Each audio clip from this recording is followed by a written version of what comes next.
Hi, എൻ്റെ പേര് മേഘ്ന. ഞാനൊരു BSc നഴ്സാണ്. എൻ്റെ നഴ്സിംഗ് സ്റ്റഡീസ് കഴിഞ്ഞ പാടെ ഞാനൊരു ഇൻസ്റ്റിറ്റ്യൂട്ടിൽ ജർമ്മൻ പഠിക്കാനായിട്ട് സ്റ്റാർട്ട് ചെയ്തു. അങ്ങനെ ഒരു 8 മന്ത്സിൻ്റെ സ്റ്റഡീസിന് ശേഷം ഞാൻ എൻ്റെ ഗോയിത്തെ എക്സാംസ് അറ്റൻഡ് ചെയ്യാനായിട്ട് സ്റ്റാർട്ട് ചെയ്തു. അതിൻ്റെ ഇടയിൽ ഞാൻ പ്രോസസ്സിങ്ങിനെ പറ്റിയൊന്നും അങ്ങനെ ചിന്തിച്ചിട്ടില്ല. അങ്ങനെ ഒരു 3 മൊഡ്യൂൾസ് കിട്ടിക്കഴിഞ്ഞപ്പം എൻ്റെ ട്രെയിനേഴ്സിൻ്റെയും എൻ്റെ റിലേറ്റീവ്സിൻ്റെയൊക്കെ സജഷൻ പ്രകാരം ഞാൻ ഏത് ഇൻസ്റ്റിറ്റ്യൂട്ടിൽ പ്രോസസ്സിങ്സ് കൊടുക്കാമെന്നുള്ളതിനെ പറ്റി ചിന്തിക്കാൻ തുടങ്ങി. അങ്ങനെയാണ് ഞാൻ റോസീസിൽ ഇവിടുത്തെ പ്രോസസ്സിങ്ങിനെ പറ്റി എൻക്വയർ ചെയ്യുന്നത്.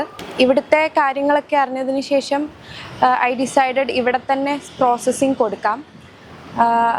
ആ ടൈമിലാണ് ഞാൻ എൻ്റെ 4th മൊഡ്യൂളിന് വേണ്ടി ഡേറ്റ് എടുത്ത് എക്സാമിന് വേണ്ടി പ്രിപ്പയർ ചെയ്തുകൊണ്ടിരുന്നത്. പക്ഷേ ആ ടൈമിൽ തന്നെയായിരുന്നു ഇവിടുത്തെ ഇൻ്റർവ്യൂ പ്രിപ്പറേഷൻസും ഇവിടുത്തെ ഇൻ്റർവ്യൂവും ഷെഡ്യൂൾ ചെയ്തിരുന്നത്. അപ്പോൾ ഒരു സൈഡിൽ ഇൻ്റർവ്യൂ, അപ്പുറത്തെ സൈഡിൽ എക്സാം. എനിക്കത് രണ്ടും കൂടെ ഭയങ്കര സ്ട്രെസ്ഫുൾ ആയിരുന്നു. അത് ഞാൻ ഇവരെ ഇൻഫോം ചെയ്ത് കഴിഞ്ഞപ്പം ദേ വർ വെരി സപ്പോർട്ടീവ്. അവരെനിക്ക് വേണ്ടി ഇൻ്റർവ്യൂ പ്രിപ്പറേഷൻ ക്ലാസ്സസ് എൻ്റെ ടൈമിങ്ങിനനുസരിച്ച് ഷെഡ്യൂൾ ചെയ്ത് തന്നു. എനിക്കെൻ്റെ കംപ്ലീറ്റ് എഫേർട്ട് ഇൻ്റർവ്യൂ പ്രിപ്പറേഷനിൽ കൊടുക്കാൻ പറ്റിയില്ലെങ്കിലും അവരെനിക്ക് കുറച്ച് സപ്പോർട്ട് തന്നതുകൊണ്ട് ഞാൻ അതിനുവേണ്ടി കുറച്ചൊക്കെ പ്രിപ്പയർഡായി.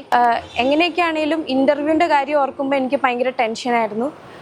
അങ്ങനെ ഞാൻ ഇവിടുത്തെ സാറിനെ വിളിച്ച്, സാർ എക്സാമൊക്കെ കഴിഞ്ഞ് ഇൻ്റർവ്യൂ അറ്റൻഡ് ചെയ്താൽ മതിയോ എന്ന് ചോദിച്ചപ്പോൾ സാർ കുറച്ച് മോട്ടിവേഷനൊക്കെ തന്ന് കൂളാക്കി വിട്ടു. അങ്ങനെ ഞാൻ ഇവിടുത്തെ ഹോസ്പിറ്റൽ ഇൻ്റർവ്യൂ അറ്റൻഡ് ചെയ്തു. ഹോസ്പിറ്റൽ ഇൻ്റർവ്യൂ അറ്റൻഡ് ചെയ്തതിന് ശേഷം ഞാൻ വിചാരിച്ചതിലും എളുപ്പത്തിൽ എനിക്കത് ക്ലിയർ ചെയ്യാൻ പറ്റി. അങ്ങനെ ഇൻ്റർവ്യൂ പാസ്സായി കുറച്ച് കാലത്തിന് ശേഷം എനിക്കെൻ്റെ കോൺട്രാക്റ്റ് കിട്ടി. കുറച്ച് കാലം കഴിഞ്ഞപ്പോൾ എൻ്റെ ബെഷൈഡും വന്നു. അറ്റ് പ്രസൻറ്റ് വരുന്ന സെപ്റ്റംബറിൽ എനിക്കെൻ്റെ VFSൻ്റെ അപ്പോയിൻമെൻറ്റും കിട്ടി. Everything went faster than I thought. All I have to say is a very big thank you to Rosis for helping me find my way to Germany and for your support.